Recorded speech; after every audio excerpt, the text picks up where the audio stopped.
মাননীয় মানস হালদার দাদাকে মঞ্চে আসার জন্য অনুরোধ করবো। সেই সঙ্গে পুষ্পস্তবক দিয়ে বরণ করে নিচ্ছে ত্রিদীপ হালদার, কার্তিক সংঘের অন্যতম দুই সদস্য।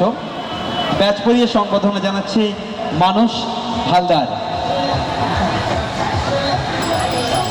এবং পুষ্পস্তবক দিয়ে বরণ করে নিচ্ছে ত্রিদীপ হালদার। আর শ্রীপতি তাঁতি, আপনি এখানে থেকে থাকলে একটু মঞ্চের বাম দিকে আসবেন। কমেডিয়ান আর্টিস্ট শ্রীপতি তাঁতি।